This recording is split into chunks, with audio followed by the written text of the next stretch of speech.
मित्रांनो नमस्कार. आजच्या भागामध्ये आता सगळेजण घरात येतात आणि घरात आल्यावरती आता रत्ना काकी म्हणतात की आजचा कार्यक्रम खरंच खूप भारी झाला. लक्ष्मीपूजन एकदम व्यवस्थित पार पडलं. एवढं तरी बरं झालं, राणीचा जीव थोडक्यात वाचला, असं ते बोलत असतात आणि सगळ्यांना जेवायला वाढवत असतात. सगळे तिथेच जण बसलेले असतात जेवायला, पण मालती आता काही जेवण करत नाही. इंद्रन ते जेवायला बसतात आणि म्हणतात की मालती तू जेवण का करत नाहीये. तर आता मालतीला ते म्हणतात की जेवण कर मालती. तर आता लगेच मालती म्हणते की नाही मला नाही जेवायचं इंद्र. तर आता लगेच तर म्हणतो की मालती आई माझ्यासाठी जेवू शकत नाही का तू. जेवू नका आई, जेवण कर तू चल. आणि लगेच तो जेवायला बळजबरी सांगतो आणि आता मालती जेवण वगैरे करते. तर आता राणी त्या सगळेजण जेवायला वगैरे वाढतात आणि आता जेवण करत असतात. एवढ्यात राणी रूममध्ये जाते आणि रूममध्ये आल्यावरती ती एकटी तिथे बसते आणि ती इकडं आता काकीला त्यांना म्हणते की उद्या मला स्वयंपाकासाठी लवकर उठवा बरं का, मला पण आवाज द्या स्वयंपाक करायला लागल्यावर. तर ते म्हणतात की हो आणि ती आतमध्ये येते आणि तिला आठवतं की इंद्राने तिची साडी वाचवली आहे.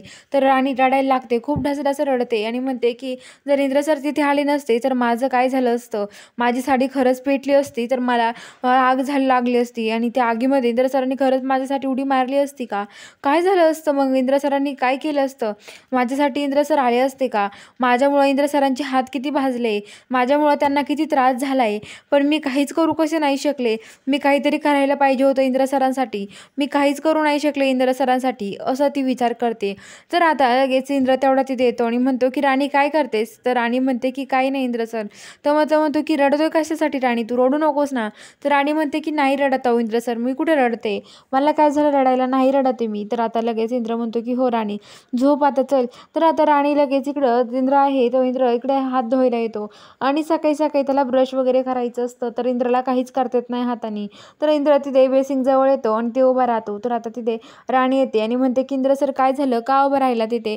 तर आता इंद्र म्हणतो की काही नाही राणी, मला माझ्या हात तोंड आणि ते धुवायचं होतं, ब्रश करायचा होता. तर आता राणी म्हणते की मग काय झालं इंद्र सर, करा ना ब्रश वगैरे. तर आता लगेच म्हणतो की कसा करू ब्रश वगैरे, तू सांग ना आता. तर आता लगेच राणी म्हणते की हो माझ्या लक्षात नाही राहिलं. तर आता राणी इंद्राकडून ब्रश घेते आणि म्हणते थांबा इंद्र सर मी तुम्हाला ब्रश वगैरे करून देते.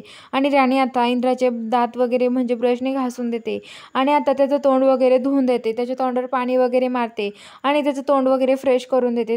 तो म्हणतो की राणी आता मला पण फ्रेश नाही वाटत ग, आंघोळ नाही केली त्यामुळे, आता आंघोळ कशी करणार, मी नाही करत आंघोळ, जाऊ दे आज. तर राणी म्हणते की असं कशाला राहता इंद्र सर तुम्ही, आंघोळ वगैरे करा ना, आंघोळ वगैरे केल्यावर व्यवस्थित राहताल, कशाला असं राहताय तुम्ही, राहू नका असं, आंघोळ वगैरे करा, असं म्हणत असते. तर इकडं जी मालती आहे ती रूममध्ये आबांना म्हणत असते. आबा म्हणतात की मालती का केलं तुम्ही हे सगळं. तर आता लगेच मालती म्हणते की हे बघा तुम्हाला असं वाटतं की ती राणी शांत आहे, अहो ती गोड बोलून सगळ्यांची मनं जिंकते, पण मला तसं नाही जमत, मला नाही येत तसं करता, मला नाही येत गोड बोलता कोणासोबत, पण माझ्या मनामध्ये सगळ्यांविषयी चांगलेच विचार चालू असतात. अहो तुम्हाला माहीत नाही आहे ती कशी आहे, ती फक्त तोंडापुरती गोड बोलते आणि मागे काय करते ना मला चांगलंच माहिती आहे, कारण की मला माहिती ना ती कशी वागते ते.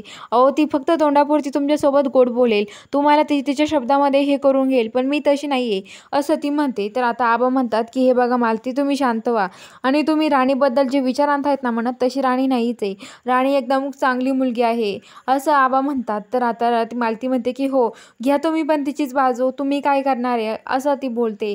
तर आता इकडं जी राणी आहे ती राणी तिथे आता इंद्राचं तोंड वगैरे धुवून देते. तर आता इंद्राला म्हणते की चला इंद्र सर मी तुम्हाला आंघोळ वगैरे पण घालून देते. इंद्र म्हणत असतो की नको नको. राणी म्हणते की चला इंद्रजी सर मी आहे तुमच्यासोबत चला, असं म्हणते.